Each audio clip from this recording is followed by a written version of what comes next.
மக்களே வணக்கம். இன்றைய ஸ்பெஷல் கோதுமை பணியாரம்னு சொல்லலாம். வீட்டிலையே கொஞ்சம் மாவு வச்சு எப்படி எளிமையாக செய்யலான்றதை பார்க்குறேன். இனிப்பு அப்பம் செய்ய போகிறேன். எப்படி செய்யலான்னு பார்ப்போம்.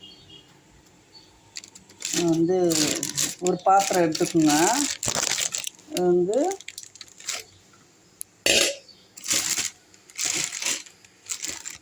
ஒரு கப்பு கோதுமை மாவு,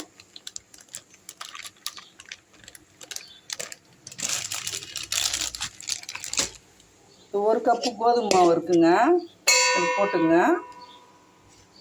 இது ஒரு கப்பு அரிசி மாவு, ஒரு கப்பு கோதுமை மாவு, ஒரு கப்பு அரிசி மாவு.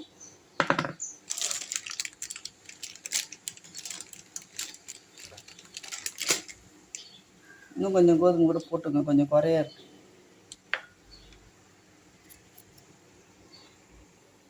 அப்புறம் இதில் 2 டீஸ்பூன் அளவு, இந்த டீஸ்பூனில் 2 டீஸ்பூன் அளவு ரவை,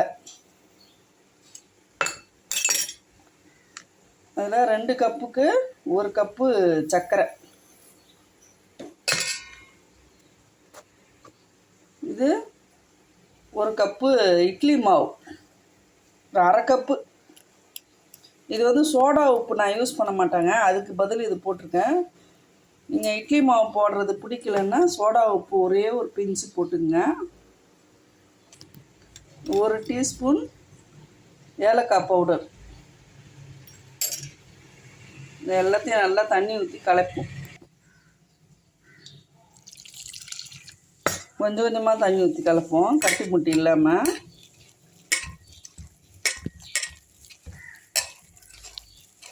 ஃபஸ்ட்டு கொஞ்சமாக தண்ணி ஊற்றி இப்படி நல்லா கொஞ்சம் கட்டியாகவே கரைச்சிங்க. அப்போ தான் கட்டி முட்டிலாம் இருக்காது.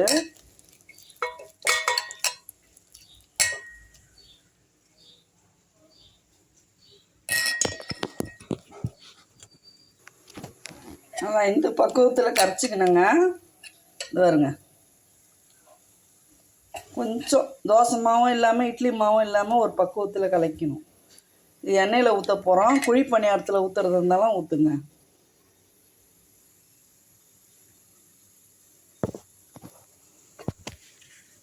இதில் வீட்டில் என்னென்ன நட்ஸ் இருக்கோ அதெல்லாம் போட்டுங்க. நான் திராட்சையும் முந்திரியும் போட போகிறேன். இதில் ரவை போட்டுக்கிறதுனால ஒரு 10 நிமிஷம் ஊறட்டும். பார்க்க இப்போ இப்படி இருக்கு இல்லைங்களா, 10 நிமிஷம் கழித்து பார்த்தீங்கன்னா கட்டியாயிரும்.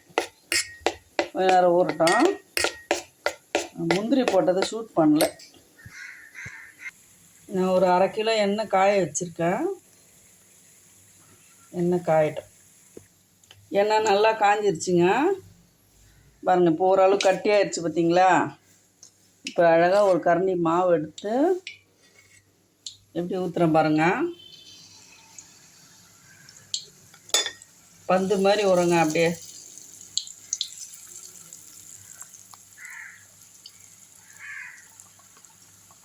தீ ரொம்ப ஐயா வைக்காதீங்க, கொஞ்சம் மைல்டாகவே வைங்க.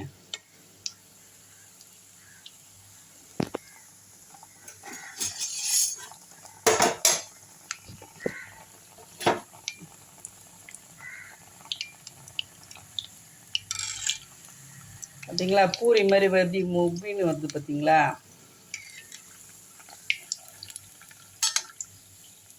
இப்போ உடனடியாக பணியாரம் செய்யணும் அப்படின்னா நம்ம இந்த மாதிரி ஸ்டைலில் செய்யலாம்.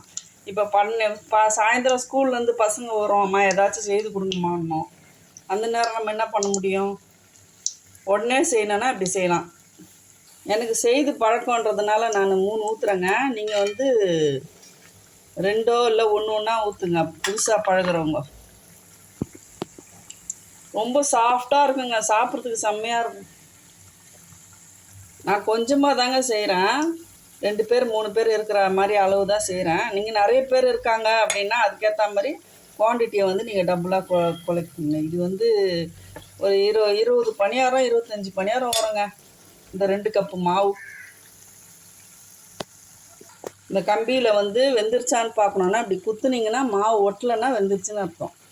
ஒட்டலை பார்த்தீங்களா, இப்போ வெந்துருச்சு. எடுத்துருவோம் எல்லாத்தையும். ஒரு வாட்டி பொரித்து எடுத்த பிறகு கொஞ்ச நேரம் தீயை கொஞ்சம் ஐயில் வச்சுட்டு அப்புறம் தீயை குறைச்சிட்டு மறுபடியும் இப்போ ஊற்றுறேன் பாருங்கள். இன்னொன்று ஊற்றுறேன் பாருங்கள். ரொம்ப தீ ஹையில் இருந்ததுன்னா கருகிடும். அப்புறமா வந்து உள்ளே வேகாது. மைல்டாகவே வைக்கணும் தீயை. அப்போ தான் உள்ளே நல்லா வெந்து நல்லா பூரி மாதிரி புலாக வரும். அப்படி பாருங்கள். உங்களுக்கு கட் பண்ணாமல் காட்டணுன்றதுனால நான் அப்படியே கிளியராக காட்டுறேன். கட் பண்ணாமல் எப்படி வருது பார்த்தீங்களா?